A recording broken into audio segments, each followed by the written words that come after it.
The Professor and His Family.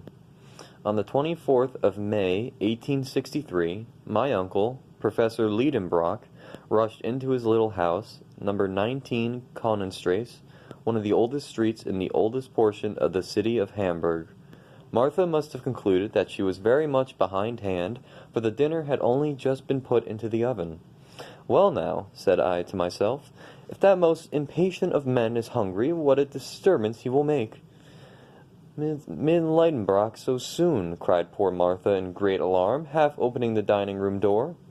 "Yes, Martha, but very likely the dinner is not half cooked, for it is not 2 yet. St. Michael's clock has only just struck 1:30.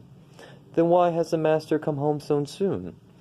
"Perhaps he will tell us that himself." "Here he is, Monsieur Axel. I will run and hide myself while you argue with him." And Martha retreated in safety into her own dominions.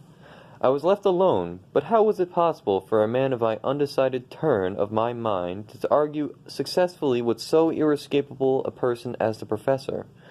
With this persuasion, I was hurrying away to my own little retreat upstairs, when the street door creaked upon its hinges, heavy feet made the whole flight of stairs to shake, and the master of the house, passing rapidly through the dining-room, threw himself, in haste, into his own sanctum. But on his rapid way he had found time to fling his hazel stick into a corner, his rough bottom upon the table, and these few emphatic words at his nephew: "Axel, follow me!" I had scarcely had time to move when the Professor was again shouting after me, "What? Not come yet?" And I rushed into my redoubtable master's study. Otto Liedenbrock had no mischief in him. I willingly allow that. But unless he very considerably changes as he grows older, at the end he will be a most original character. He was a professor at the Johanneum and was delivering a series of lectures on mineralogy, in the course of every one of which he broke into a passion once or twice at least. Not all that he was over-anxious about the improvement of his class, or about the degree of attention which they listened to him, or the success which might eventually crown his labors. Such little matters of detail never troubled him much. His teaching was, as the German philosophy calls it, subjective. It was so to benefit himself, not others. He was a learned egotist. He was a well of science, and the pulleys worked uneasily when you wanted to draw anything out of it. In a word, he was a learned Miser. Germany has not a few professors of this sort. To his misfortune, my uncle was not gifted with a sufficiently rapid utterance, not to be sure when he was talking at home, but certainly in his public delivery. This was what I want much to be deplored in a speaker. The fact is that during the course of his lectures at Johanneum, the Professor often came to a complete standstill. He fought with willful words that refused to pass his struggling lips, such words as resist and distend the cheeks, and at last break out into an unasked-for shape of a round and most unscientific oath. Then his fury would gradually abate. Now, in mineralogy there are many half-Greek and half-Latin terms, very hard to articulate, and which would be most trying to a poet's measures. I don't wish to say a word against so respectable a science, far be that from me. True, in the august presence of rhomboedral crystals, Rheinspolic resins, galenites, fasciites, malbenites, tungsates of manganese and titanite of galenites, zinchonium, why the most facile of tongues make a slip now and then. It therefore happened that this venial fault of my uncle's came to be pretty well understood in time, and an unfair advantage was taken of it.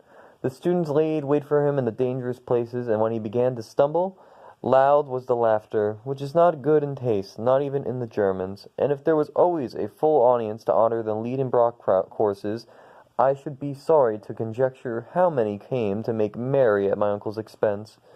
Nevertheless, any good uncle was a man of deep learning, a fact I am most anxious to assert and reassert. Sometimes he might irretrievably injure a specimen by his too great ardor in handling it, but still he united the genius of a true geologist with the keen eye of the mineralogist. Armed with his hammer, his steel pointer, his magnetic needles, his blowpipe, and his bottle of nitric acid, he was a powerful man of science. He would refer any mineral to its proper place among the 600 elementary substances now enumerated by its fractures, its appearance, its hardness, its fusibility, its sourness, its smell, and its taste. The name of Liedenbrock was honorably mentioned in colleges and learned societies. Humphrey Davy Humboldt, Captain Sir John Franklin, General Sabine never failed to call upon him on their way through Hamburg.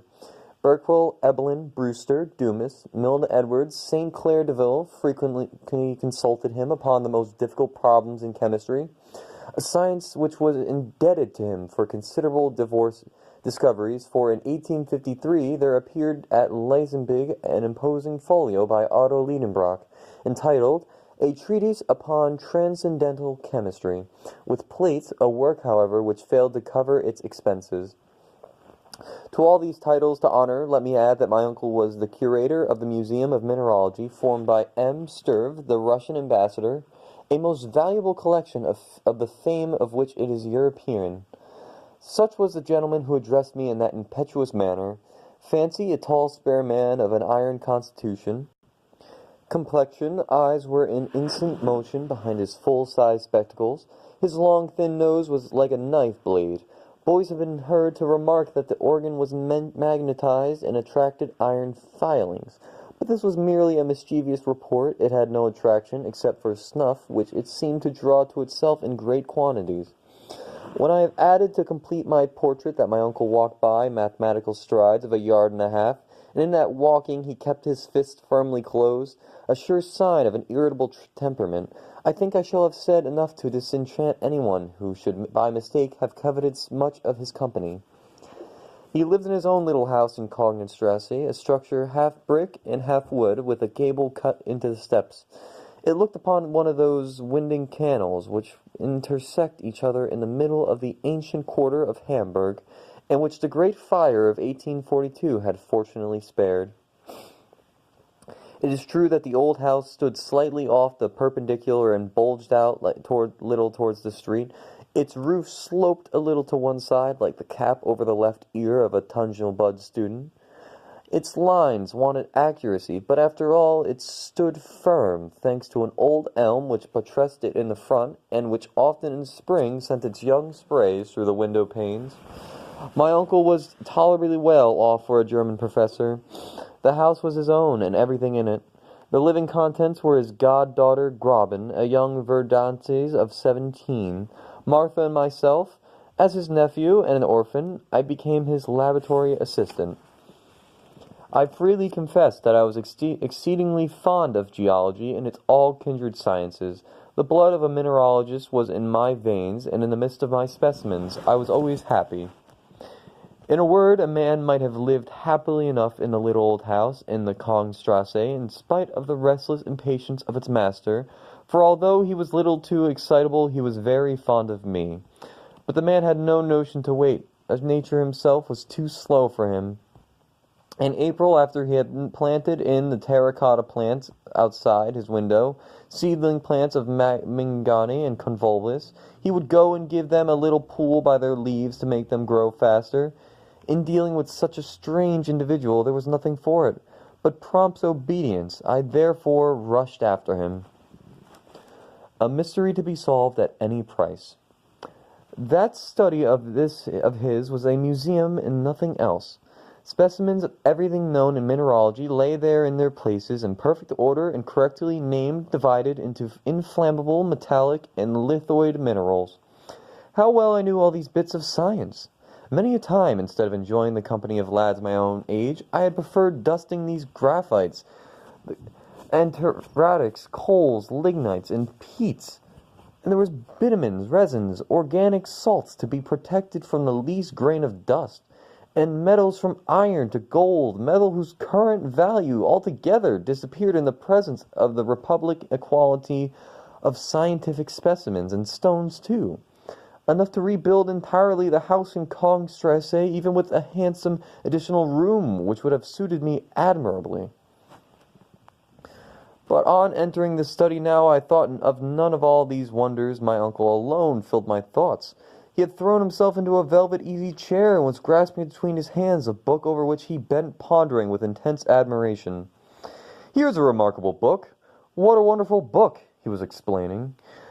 These ejaculations brought to my mind the fact that my uncle was liable to occasional fits of bibliomania, but no old book had any value in his eyes unless it is a virtue of being nowhere else to be found, or at any rate of being illegible. "Well now, don't you see it yet?